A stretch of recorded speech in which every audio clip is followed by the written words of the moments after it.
How much cash is sitting in your bank account right now? For most people, the goal is simple: save as much as possible, keep a big balance, and feel safe. And honestly, that makes total sense on the surface. However, too much cash in your bank account is actually costing you money.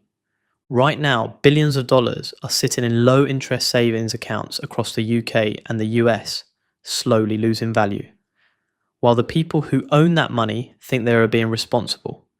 Today we're going to break down exactly why excess cash is a mistake, how much you should actually keep in the bank, and what to do with the rest. Let's get into it. Cash is the laziest worker you have. Think of your money like an employee. Every dollar or pound you have can be working for you, earning returns, growing over time, building wealth. Cash sitting in a standard savings account, that employee is asleep, doing almost nothing. Here's a simple example. Take $20,000, leave it in a regular savings account, paying next to nothing, and in 10 years, it's still roughly $20,000, maybe a tiny bit more. Now take that same $20,000 and invest it at an average 8% annual return. In 10 years, it doubles to around $43,000. Same money, same time, completely different outcome, just based on where it sits. Cash doesn't grow, it waits. And while it waits, something else is happening to it. Inflation is quietly eating your money. Also, we have to talk about inflation. Inflation is a slow, steady rise in prices over time. Food costs more, gas costs more, cars cost more. Everything gets more expensive, usually by about 3 to 4% every year. And during rough stretches, like we saw recently, it can spike to 8 or 9%. Here's what that means in real numbers. $50,000 sitting in cash today will have the purchasing power of roughly $37,000 in just 10 years. If inflation averages around 3%, you didn't spend a penny, you didn't lose a penny. But in terms of what that money can actually buy, you lost $13,000. You feel it every time you go to the grocery store and notice prices are higher than they were 2 years ago. Research actually shows that when people see a large balance in their account, they spend more freely. A 2010 study called Spending on a Fly found that higher account balances make people feel more comfortable loosening up their spending. It's psychological. Big number feels like permission. And here's a sneaky version of this problem. When you lump all your money into one account, your emergency fund, your house savings, your car fund, everything mixed together, it all looks like one giant pool, and your brain treats it that way. You think, I've got plenty, so you dip in, just a little. Then again, and slowly, money that was earmarked for something important gets spent on things you barely remember buying. The fix is simple, but we'll get to that. The emergency fund trap. Almost everyone knows they should have an emergency fund, but here's the part that often goes wrong. People save way more than they actually need. An emergency fund should cover 3 to 6 months of your essential expenses. We're talking housing, food, bills, and debt payments. Not vacations, not eating out. The basics. If you're self-employed or your income is unpredictable, stretch that to 9 months. But that's the ceiling. A lot of people go well beyond this, sometimes holding a year or two of expenses in cash, out of fear. And that fear is understandable. But it comes at a real cost. All that extra cash sitting in a regular savings account is losing value to inflation every single month. That's what people call fear money, kept for comfort, not strategy. Your emergency fund should be in a high-yield savings account, easy to access if you need it, but earning a much better interest rate than a standard account while it sits there. We're talking 3.5 to 4% right now versus the 0.2% you might be getting at a big traditional bank. You might be exceeding protection limits. In the UK, the FSCS, the Financial Services Compensation Scheme, protects up to £85,000 per person per bank. In the US, the FDIC covers up to $250,000. If your savings go above those limits at a single bank and that bank fails, the excess is not protected. You could lose it. Most people won't hit those limits, but if you're holding large amounts of cash across fewer accounts, it's worth knowing where the line is.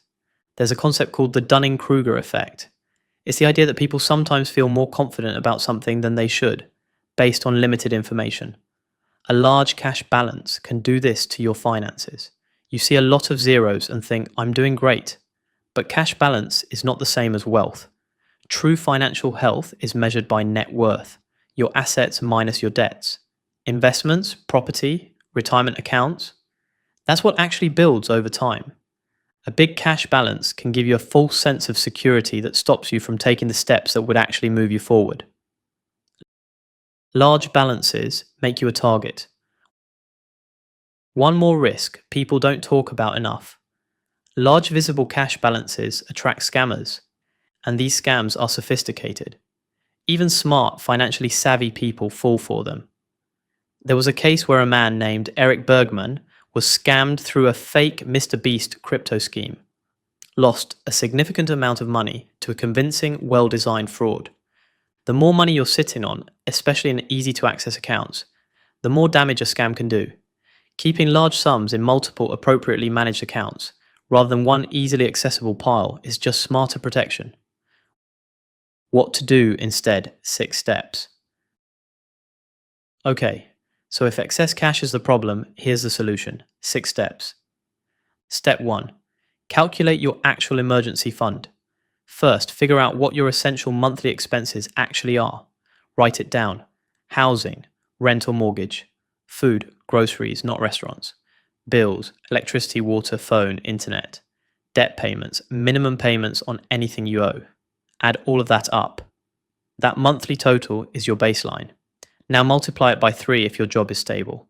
Multiply by 6 if there's some uncertainty. Self-employed or your income goes up and down, multiply by 9. That final number is exactly how much belongs in your emergency fund. Not more, not less.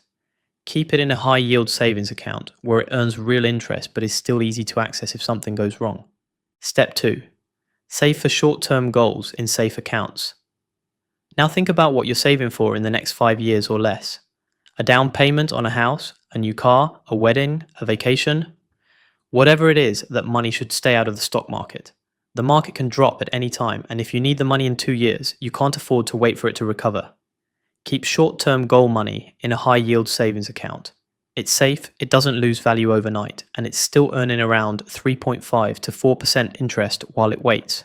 That's not life-changing growth, but it's solid for money you'll need soon. Step 3. Invest your long-term money. Any money you won't need for at least 5 years, and ideally 10 or more, should not be sitting in a savings account. It should be invested. Why? Because over long periods of time, the stock market has historically averaged around 7 to 8% annual returns. That's more than double what a high-yield savings account pays. Your options are straightforward. Diversified index funds that track the whole market, a retirement account like a Roth IRA in the US, or a stocks and shares ISA in the UK, or a robo-advisor if you want someone or something to manage it for you automatically. The point is simple. Time is the most powerful ingredient in investing. The earlier you start, the more compound interest works in your favor. Every year you delay is a year of growth you can never get back. Step 4. Separate your accounts.